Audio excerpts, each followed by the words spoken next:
دابەزینی نرخی نەوت لە بازاڕەکانی جیهاندا و نزمبوونەوەی بۆ کەمتر لە 29 دۆلار لە پاڵدەیان قەیران و گرفتی تردا. هەرێمی کوردستان ڕوبەڕووی گرفتی گەورەتر لە ئێستا دەکاتەوە. شارەزایانی بواری ئابووریش ڕایدەگەێنن دابەزینی نرخی نەوت کاریگەری گەورە لەسەر ئابووری هەرێمی کوردستان دروست دەکات و وا دەکات تەمەنی قەیرانە ئابووریەکەی بۆ ماوەیەکی نادیار درێژ بکاتەوە. لە 12 ساڵی دواییە ئێستا زۆرترین دابەزینی بەخۆیەوە دیوە نرخی نەوت دابەزێت.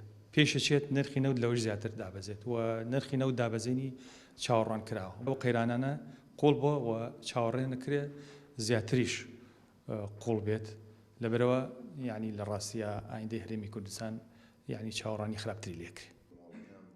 سەرۆکی لیژنەی دارایی پەرلەمانی کوردستانیش ڕایدەگەێنێت هەرێمی کوردستان بە دۆخێکی ئابووری خراپدا تێپەڕ دەبێت و تەنها چاکسازی ڕاستەقینە دەتوانێت کوردستان لەم دۆخە دژوارە دەرباز بکات.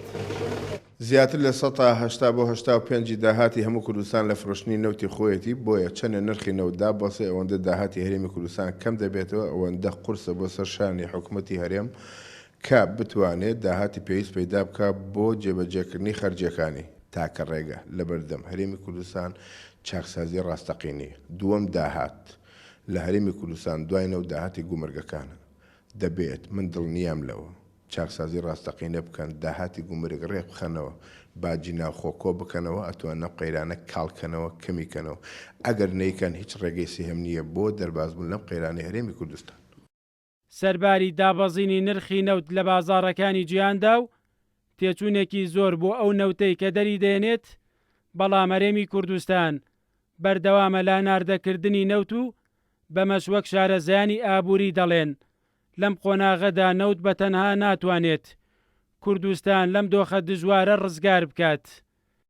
زیاتر لە 2 ساڵە قەیرانێکی قوڵی ئابووری بەرۆکی هەرێمی کوردستانی گرتووە وا دەردەکەوێت دابەزینی نرخی نەوت قەبارەی قەیرانە دارایەکەی هەرێم لە ئایندەدا بباتە قۆناغێکی دژوارتر. مەروانە بڵا، کورسات نیوز، سلێمانی.